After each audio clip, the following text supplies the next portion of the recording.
my voice. I made it on time. I made it on time today, and um, I came on because I wanted to give everybody an update on everything that we're doing. Um, our Pink Week starts next week. We are doing a whole series where we are honoring those for Breast Cancer Awareness Month. I really hope that you guys participate. We should have our shirts and our events and everything is printed on our website. Let me see if I can write it on the screen right quick. On our website at pinkweek.imlovingme.net, so you can see everything. Okay. All the events that we're going to have, especially um, our Empower Her Soul event where we're talking about unstoppable confidence with our coach, Ellie Curry. I think that's going to be amazing. Um, and also, hey, Vanessa, also, we are raising money for Harbor of Hope, which actually helps women who was diagnosed with breast cancer and who's currently in treatment, and their caregivers help them out financially, spiritually, and just supporting them. So that's a local organization here in Atlanta. We're going to try to get them on so you can get more information about them as well. And we just have a lot of stuff going on. So I hope you guys get your tickets to the Empower Her Soul event this month. It's happening on the 25th, and also participate in some of the events that we're having. Now, the virtual party that we're having, it is going to be on Friday the 23rd. So if you come on Facebook, you'll be able to see it. If you are in Atlanta, you are invited to come out. Mask is required. We are going to have proper social distancing, and it's only for 2 hours, but we're going to just celebrate, have some fun. We're going to have some food. We're going to have a DJ. We're going to laugh, celebrate, take some pictures, and just, get into everything. So I hope you guys come out. I hope you guys, participate in that. But I was doing my studying this morning. I don't know if I just finished listening to it. I don't know if you guys listen sometimes to like old gospel songs just to remind yourself just of how things were and take you back into a time. I just got through finished listening to Mississippi Mass Choir on YouTube at Near the Cross, and I used to love that song when I was younger. I don't know what it was. I just always enjoyed good music, and that was a great song that I love, and it always got me into a mood. Um, but gospel music always did that for me when I was younger. But I never knew, like, I know the songs, but I never knew like who sung the songs because so many people sing the same song, right? It's like I don't even know. You type in one song and so many people come up, right? Because somebody remade it. But what I wanted to talk about today was something that I've been studying for a while, which is, what is our struggle with believing that we are enough? Why do we struggle with the idea that we are not enough? When you sit and you ask yourself, why am I having issues with not having them? I feel like I don't have enough money. I don't have enough courage. I don't have enough business. I don't have, enough love in my life. I don't have enough of this. I don't feel like I have enough of uh, uh, courage and strength and all that stuff. Where does that stuff actually come from? And why do we struggle with it? And when I was doing my work this morning, I came across this. I came across this thing that Brene Brown said, and she said, we always struggle with the fact that um, she said, we always struggle with the fact that we're not believing that we are not enough. Where, excuse me, where what we have to do is to believe that we are enough and that whatever it is that we doing is enough. And so I said to myself, I said, well, that's hard. That's sometimes hard to do, right? Because we sit there and we say to ourselves, well, we need more. We got to do more. We got to be more. We got to have more. We got to, make sure that everything we doing, that if somebody see it, we get that validation that we need. Where we never take the time out to look at everything we doing and say, whatever it is that I'm doing, however it gets done, when it gets done, it's enough, right? We never do that because that's hard to do. Because when we look at it, if it ain't done and if it's not giving us any satisfaction, then we say what we did is not enough. I tell you guys a story. I was uh at work actually yesterday, and I came in and I was just like, okay, I'm gonna go ahead and get all my stuff done. I got some interviews, I got all this stuff ready, right? Hey, Octavius. And so I went and I went and had my meeting with the CEO, and I was asking him, okay, so we got to get this project done. Are we able to go ahead and get it done and get things moving? So he said, yes. I said, well, are you sure you want to go ahead and check with such and such? And he looking at me like, check with somebody, right? If I'm telling you to do it, right? So I said, okay, fine. So I go and I start to implement all the stuff that he was telling me, right? And I tell y'all, I get this email. I wish I could read it to y'all. I get this email from one of the other ladies, the HR person, saying, Gloria, I don't understand how you can go ahead and just uh, uh, um, overstep the stuff that I was telling you to do and all that. Put it in a long email, y'all. Copied him, copied another person, and a couple of people, right? So, of course, I didn't read it until maybe like early this morning because I was doing so much stuff. So, maybe like 1 or 2 o'clock in the morning. And I said to myself, I said, okay, here we go, right? Now, when the email came, when I read the email, I said to myself, okay, you got a choice here. You can react and get upset, or you can play it cool, right? Because whatever it is that's going on in this email, it's not about me, right? I believe and I know for sure that everything that was said and mentioned in that email, and if I could, I would read it to you, but the people be listening. They come on here, so I don't want to just like burst them out there, right? Everything that was said in that email, I'm sitting up there and I'm saying to myself, Gloria, this is not about you. This person is making a statement to the main person, right? And using me as a pawn because they feel that they're not being acknowledged. They feel like their voice is not being heard. They feel like, their whatever it is that they said and did is not enough, right? And so I'm just being used as a pawn in order to go ahead and get that out.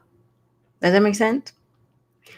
And I said to myself, I said, I got up and I said, if I did not have any self-awareness and do some work, I would have took that as an offense, the email that she sent, right? And I probably would have responded in a different way.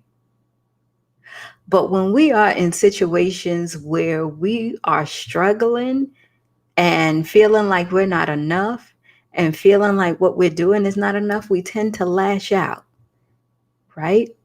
We tend to have this fear that we always have to be on top of our game, that everything that we're doing is not good enough, that all of the stuff that we're working on is not perfect.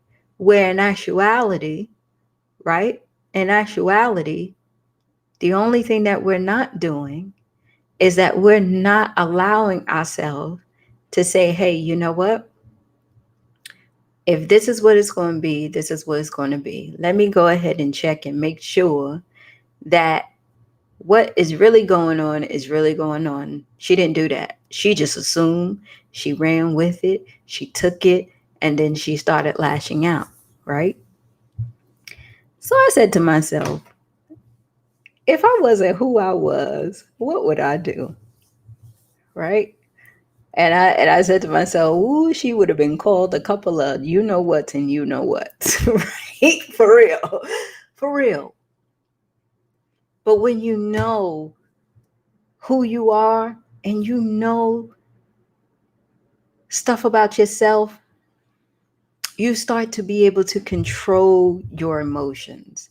And you start to look beyond those things and know that it's not about you, right? And you start to see that some people need someone to lash out on because they feel like they're not enough. Think about it, right? Being able to being able to put yourself in a position to say what I'm doing is enough, however way is getting done is enough, leaves you in a vulnerable position, right? And I keep going back to vulnerability because we as women have a very, very hard time being vulnerable because we don't feel safe, right? We don't feel safe. We say to ourselves, and I wrote it down, I'm not safe enough. I'm not secure enough. I'm not loved enough. I don't have enough. I'm not enough, right? And we don't say it out loud. We do it unconsciously. We do it unconsciously or secure. That's right. Because it demonstrates in our actions where we say to ourselves, like when I was interviewing Hillary yesterday, because she said it too, where we say to ourselves, yeah, I'm going to go ahead and trust you. But in the back of my mind, I'm thinking if something go wrong, I got to go ahead and prepare myself. Right? Yes, I kind of know that, I have this courage and all that stuff or whatever, but in the back of my mind, I'm thinking, if this don't work out, I don't know what I'm gonna do. Right? So why do we struggle with believing that we're not enough? Why do we struggle with that? Who told us when we were younger that we weren't enough?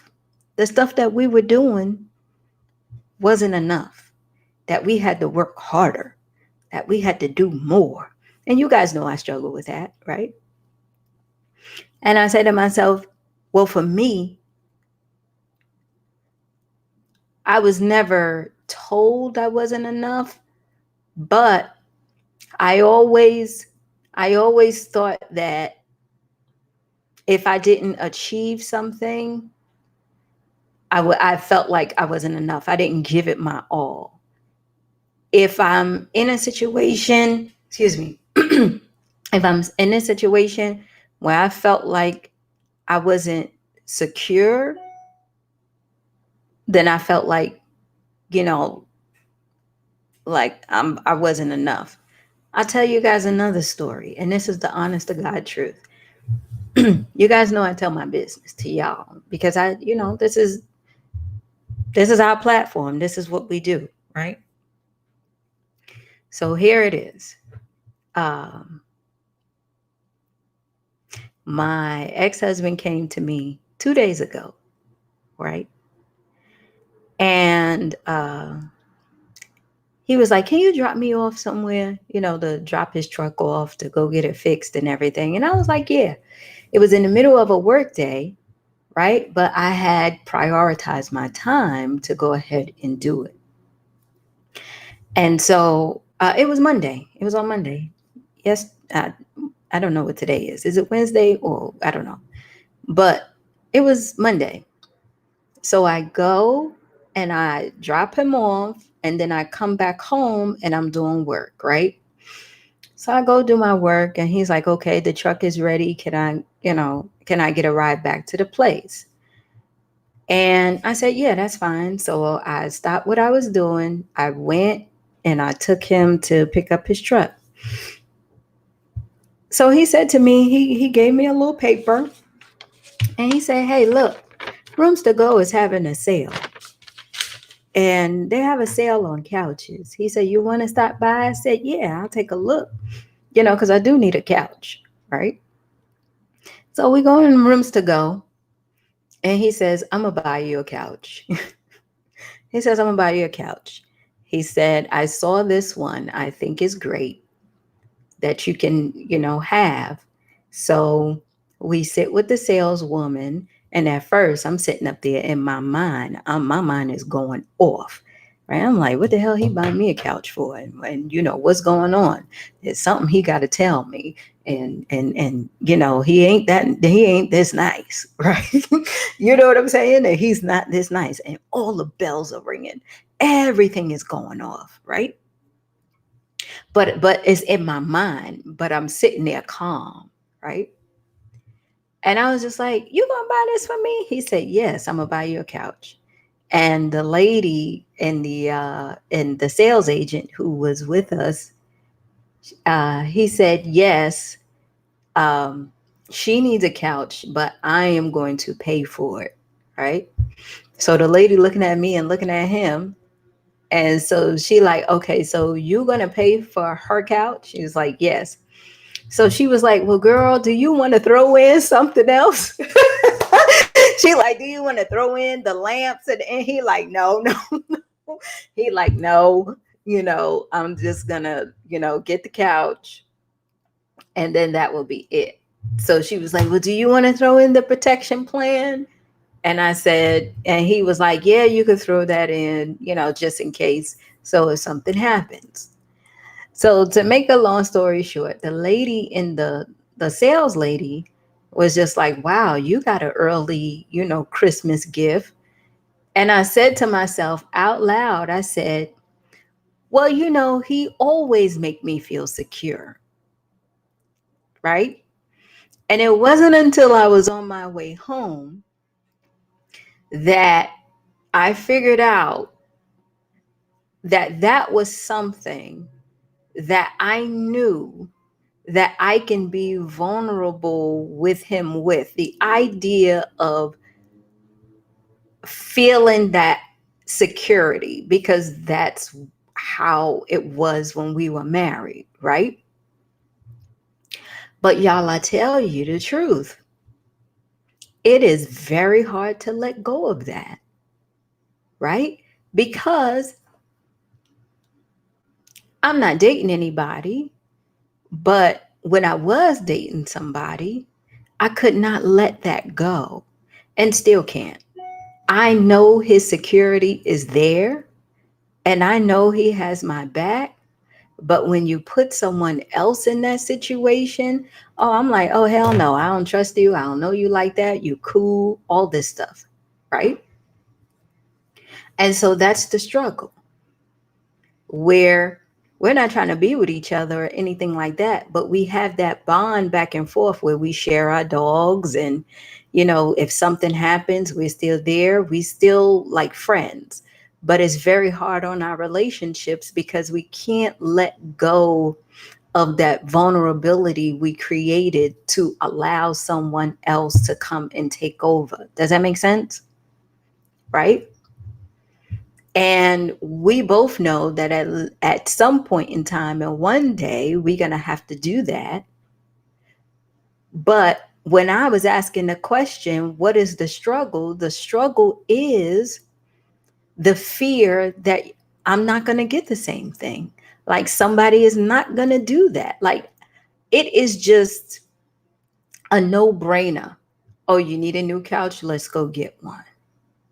You get what I'm saying? I didn't ask for it. He just saw it and he did it. I went on a date with somebody. Remember that date I was telling y'all about? And I was on my phone. I messed the whole damn date up, right? And I asked, I said, if I was, because remember I told you I messed the date up because I was asking too many questions. But I asked, I said, if something happens to me in my tire or something like that, and it's like 2 o'clock in the morning, uh, will I be able to call you and stuff like that? And the person said to me, well, I live an hour away from you, so I won't be able to get to you in time, but you can call AAA. I'm like, oh, hell no. Nope, nope, nope, nope, nope. See, that don't work for me. See, now I'm really on my phone and checked out. You know why? Because I'm used to that security, right?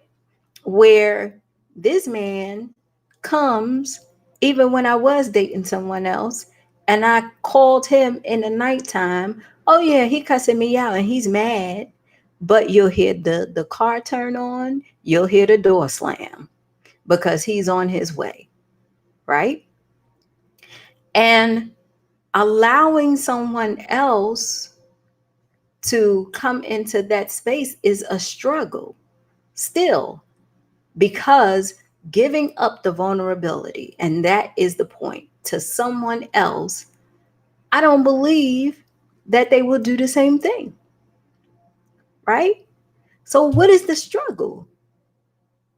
I don't believe that they're going to be enough. I don't believe that I will feel safe enough. You get what I'm saying? Or they won't do the same thing. So I don't even expect that stuff. But then me and the ex-husband had a conversation and he said, yes, I'm dating somebody. And, we thinking about moving in together. Now that part didn't bother me, right? It didn't bother me. But a sister sure did think, now, come on now. So when I need you, then, I got to go through I got to go through somebody else now, right? But I have to be able to know that whoever it is that come along, that I will be safe enough, right? That I will be secure enough. That I am enough and vulnerable enough. Vulnerable, that's the main key.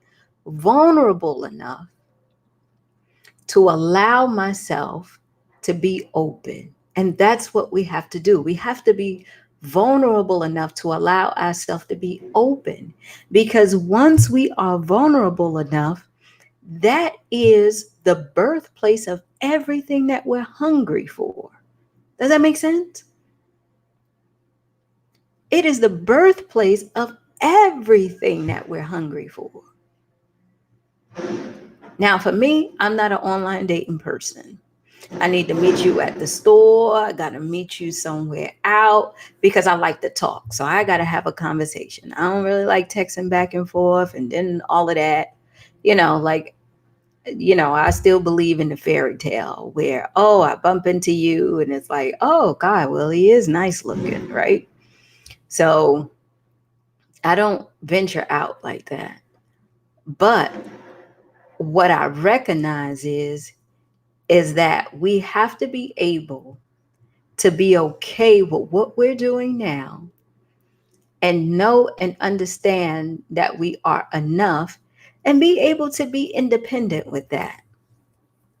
To be able to be okay and independent of that. I am worthy of engaging in this world, knowing and understanding that everything that I'm doing right now to better myself, to better my relationships, to better everything that I am trying to do is enough.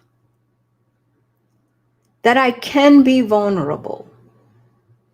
I am vulnerable in different ways. Like I'm vulnerable with you guys now. I'm always vulnerable and transparent everywhere I go with my stories, right? Because my stories is my stories, it's my experiences. I don't have a problem talking about them because I know this is something that we all go through, right? But you put me in a situation where I'm battling with my perfectionism. Oh, you're not going to get the same thing. You're not going to get the same thing. You're not going to get that vulnerability because of the story I'm telling myself in my head. All those stories that we tell ourselves, right? But the key is, and what we have to do is that we have to be aware of it and we have to understand, you know what? It is okay. It is okay to kind of let go a little bit. It's okay to allow this other person to actually see a little bit into your life. You got to be able to take the risk of it not working out. And you have to be able to take the risk of the failure in order to experience the vulnerability so that you can have the joy and the peace that you want. And that's the rub of it all, right? That's what we don't want to do, right? But with that comes courage. But with that comes confidence. But what is courage anyway? Being in a position where you can go ahead and share and tell your story and be open enough to know and to understand. And Cara, the only reason why it's hard is because you don't want to be hurt. It's the fear of being hurt. That's all. It's the fear of being rejected. It's the fear of someone else on the outside telling you that you're not good enough. Because someone told you that when you were younger. See, we only afraid of those things that we have not experienced and that we have experienced that someone told us that we believed. Right? So if somebody told you you'll never be good enough, you'll never amount to anything, you're only going to sit here and be a bump on a log and all this stuff or whatever, even though you might have brushed it off when you were younger, it stuck with you. So when you see yourself not on your hustle doing things, that memory comes up for you, right? And you like, damn, I know I'm smart. I'm not dumb, especially if you wasn't a good kid in school. Because school does that to you. Because it compares you, who were the good kids, who were the bad kids, right? Who are the smart kids, who are the dumb kids? School does that to us. And that's through kindergarten all the way till we graduate college and beyond, right? So it's a part of our society. But what we must be aware of is that those things stops us from being vulnerable and making us feel like we are not enough, right? Yes, Cara, and abandonment from childhood pours into, yeah, all that stuff. All of that comes in. I grew up with my grandmother who taught us how to be independent, right? Independence. Don't rely on anyone. You can't depend on a man for anything. Don't depend on other people to help you out. Nobody's coming to save you. You got to get out there and you got to do it yourself. So when someone comes along, and you know, my ex-husband, he would tell you, like, we had to work at this. It is very hard to give that up, but when you do give it up, you trust that person enough to handle it with care, right? You trust that person to handle it with care because that's a vulnerable place for you. My problem is I don't want to give it up. You know what I'm saying? My problem is I don't want to give it up because it makes me feel secure, right? And allowing another person to come in and express that vulnerability, I feel you. Cara, it's hard because now you are faced with the whole thing of, is it going to be good enough? Are they going to be good enough? Do they deserve it? Right? So it's crazy. It's something to think about. But I want you to think about this. What is your struggle with believing that you're not enough? What is your struggle? Why do you feel like in some areas of your life you are truly not enough? And ask yourself, where did it come from? And then ask yourself, how can you start to be vulnerable enough where you can actually try to let it go? And even if you have to journal it, write it down, look at it, or whatever it is, try it. I promise you, it will get you thinking. It will really get you thinking. And then today, I want you to see it in other people, how they act and how they react to you. Because once you recognize it and know it, you get to see it in other people. And you won't lash out as bad. You won't get an attitude that quickly. You will understand why people put up walls and shut themselves down or believe that they're something, right? But when people make you feel that way, Cara, when people make you feel like you're not enough, it's still up to you and your choice to believe it or not. But if you believe it, then your life reflects it. But this is what I want to tell you. They going on with their life, honey. They are living their life the best that they can, but they planted a seed in you that is keeping you stuck. And that seed that they planted is a weed that's stopping you from living the life you want to live. How do you pull that shit out? They didn't do it on purpose, Cara. They didn't do it on purpose. They was only doing what they knew.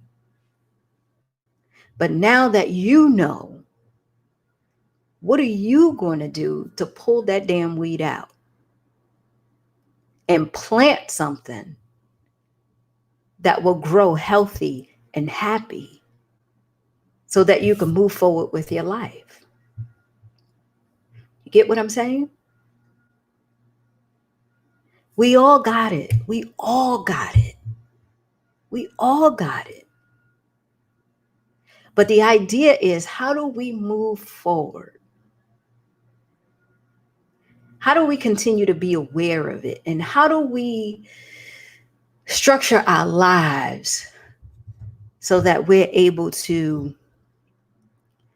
really see and understand and get to know more of who we are and where our vulnerable spots are so that we can have healthy relationships? I'm ready for a boo, I'm telling you. But my mind ain't. You know what I'm saying? But my mind ain't. So I got a lot of work to do. Okay? But I gotta go. Let me know. Let me know what you guys think. If you need to watch this video again, watch it again. Leave it in the comments. Go to pinkweek.imlovingme.net, please. Take a look at the events. If you live in Atlanta, if you could come out for 2 hours, come on out and let me hug on you, laugh with you, take some pictures, eat some good food, and dance a little bit. If not, you'll see it virtually where we'll be hanging out. So I love you.